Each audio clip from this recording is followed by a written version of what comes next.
Oh. Oof. Yeah. It's hotter down there. Yeah, it was in hell. Yeah, I guess so. So I guess you found an entrance. Yeah. I mean, I think we found 10. We found 10. Stay tuned. All right, first up we have the Plutonium at Hierapolis, located in what is now modern-day Turkey. In Hierapolis, there is a stone gate which leads to a cave named Plutonium after the god of the underworld. And what, might you ask, makes people believe that this cave is the real live entrance to hell? The cave had been known to drop dead right out of the sky, smack down onto the cursed earth. And not only that, but priests have been said to perform sacrifices using the caves by simply walking cattle into its entrance, which would cause them to literally just die. The cows, not the priests. The priests somehow were exempt from the strange deadly fate, which a Greek historian by the name of Strabo said was likely due to the fact that they were castrated. Hot take. Scientists who studied the cave, however, claimed that the reason the priests were able to survive is because the cattle had died from carbon dioxide poisoning. And because the CO2 was much more highly concentrated near the floor, where the cows' heads hung, they died while the priests did not. Okay, but that doesn't explain the birds, so just saying. Next up we have the Clifton gates of hell. If I were to tell you to picture what a gateway to hell looked like, or where one would be, you'd probably picture an ancient city or some sort of dungeon beneath an old castle or something like that. But this gateway is right in New Jersey. Not a place usually associated with hell, unless the idea of being stuck in a room full of fist-bumping clubbers sounds like torment to you. Yes, that's a Jersey Shore joke, because it's 2012 in my world. In Clifton, there's a series of tunnels and storm sewers that are rumored to lead to a dark, otherworldly place. Some say hell itself. For decades, ghost stories and urban legends have been told about the tunnels, with people daring each other to venture deeper and deeper into the darkness. Some say they've heard ominous sounds emanating from the depths of the tunnels. Aside from all the spooky stories, though, there have also been very real cases of people entering these tunnels and never coming out. First of all, they are very dangerous. They're drainage tunnels, so there is a very real danger of being swept up in torrents of water, and like with any tunnel system like this, you really don't know who could be lurking around any corner, let alone what. Next we have Houska Castle, your go-to castle if you're looking to have a hell of a time.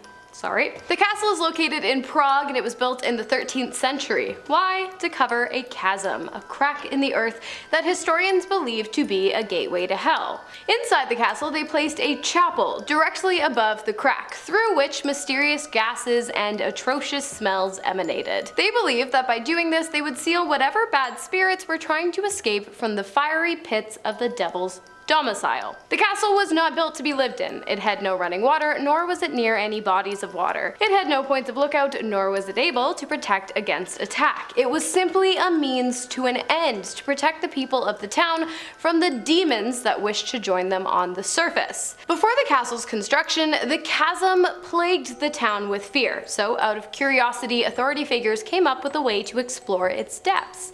Prisoners, in exchange for their freedom, would be lowered down into the pit, and while most chose to stay in their cells, one man accepted the offer, but when he was lowered down, he screamed viciously and violently, and when he resurfaced, he looked as though he had aged for like decades, and he died soon after from unknown causes, so it's probably a good idea they covered the thing up. Next up, we have Stull Cemetery in Kansas. This is one of the most notorious cemeteries in the United States. Not only are there a whole collection of ghosts and evil spirits said to roam the grounds, but an entrance to the underworld as well. This entrance was said to be in the basement of the abandoned church, a stairway that went down and down for ages, but if you were brave enough to climb down those stairs, you'd be met with total darkness. Before hearing the sounds of hellish laughter with a gruesome hag coming out of the shadows trying to pull you into the depths, you could try to outrun her, but climbing back up those stairs would now take weeks.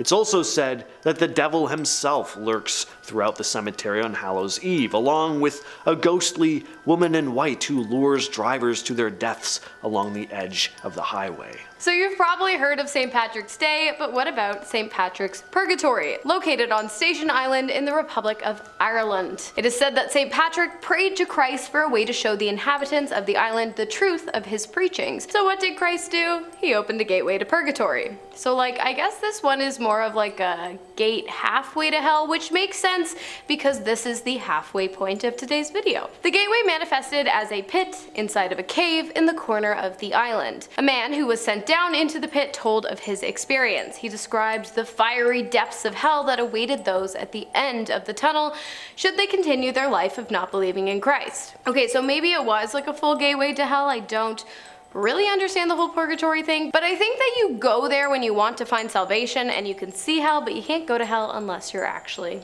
dead.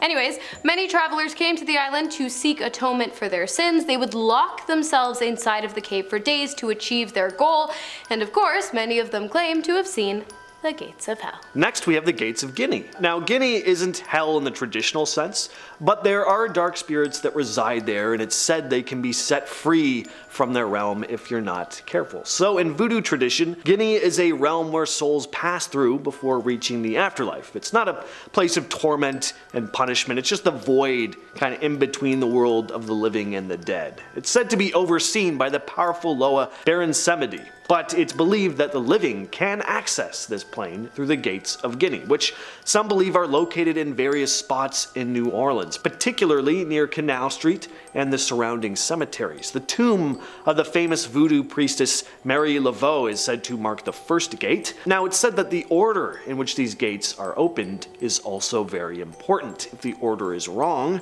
dark spirits may find their way into the world of the living. Next up, we have the Masaya Volcano, located in Nicaragua. It has also affectionately been referred to as La Boca del Inferno, the mouth of hell. So I guess it's more of a mouth than a gate. Semantics. Anyways, when the Spanish discovered the volcano, they planted a cross around its rim as a way to exorcise the devil.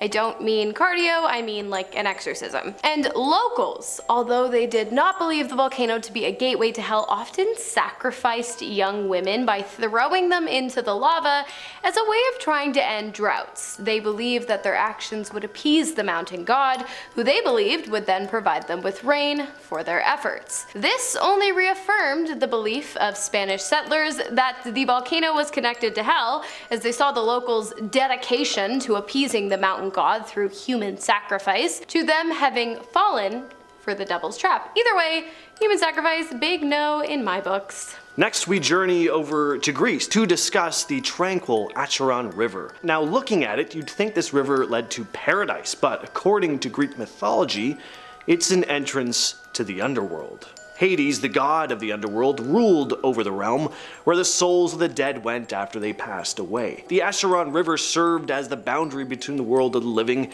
and the realm of the dead. It was thought that the souls had to cross this river to enter the underworld. The Acheron was often depicted as this dark, gloomy river, which is hard to believe looking at it. I mean, look at that blue water. You know what's a dark and gloomy section of water? Toronto Harbor. Oh my god, I remember when I was a kid, I was canoeing out there once. I wasn't even a kid, this was a few years back, but I was canoeing out there and I hit a wave wrong, and all this, just gunky water just washed into the boat, and it just stank. It was full of garbage. That is a place where I could see leading to hell. But in some versions of Greek mythology, the Acheron was also associated with the concept of punishment and purification. Souls who had committed sins in life were said to undergo a process of judgment and purification before finally being allowed to enter into the afterlife proper. Next, we have Fengdu, aka the City of Ghosts, aka one of apparently many gateways to hell. So unlike the other locations on this list that have a specific gate, hole, set of stairs, cave, whatever, the entire city of Fengdu is said to be a passage into the devil's dwelling, which isn't surprising as the city has been dedicated to the dead. It's filled with shrines and temples and was actually named after two officials whose names combined literally translate to to King of Hell. It is when someone dies in the town that the city becomes a gateway to the afterlife, but heading down to the underworld or ascending to heaven isn't as simple as just stepping foot in Fengdu. There are actually 3 stages that aid in determining a person's fate. First, a person must cross the Bridge of Hopelessness, which separates life from death and is guarded by demons known to push people into the waters below, which will drag them straight down to hell. If the deceased make it past the bridge, they head on to their next obstacle, the Ghost Torment Path, where the King of Hell himself will pass judgment on their souls. If a person makes it past this stage, they have just one final task before their fate is determined. And that task is standing on one leg for 3 minutes. Kinda kills the vibe, if you ask me, but hey, you win some, you lose some. You might want to work on your balancing if you don't want to end up in hell. And we're going to finish things off today with the Darvaza Gas Crater in Turkmenistan. This crater, famously dubbed the door to hell, has to be one of the strangest spots on the planet. This is a large crater, about 230 feet in diameter. It sits in the middle of the Karakum Desert, and it's always on fire. It's been burning since the 80s, some say even as early as 1971. And as for why, well, one story goes that Soviet scientists were drilling in the area, hoping to tap into a natural gas reservoir, but then the ground collapsed, forming the crater that we see today. And fearing the release of poisonous gases into the atmosphere, the scientists decided to set the crater on fire, hoping it would burn off safely. But then it just never stopped burning. Politicians have come out over the years saying the crater needs to be dealt with. Even as recently as 2022, it was announced that the crater was going to be extinguished, but that hasn't happened yet. Whoa! Did you enjoy it? It's hot down there. It is. Holy. Alright, so what kind of gateways to hell have you all found in your many journeys across the earth? Let us know. Other than your ex's bedroom. Ooh. I've been your host, Hannah Thompson. I've been your host, James. Yep. See ya.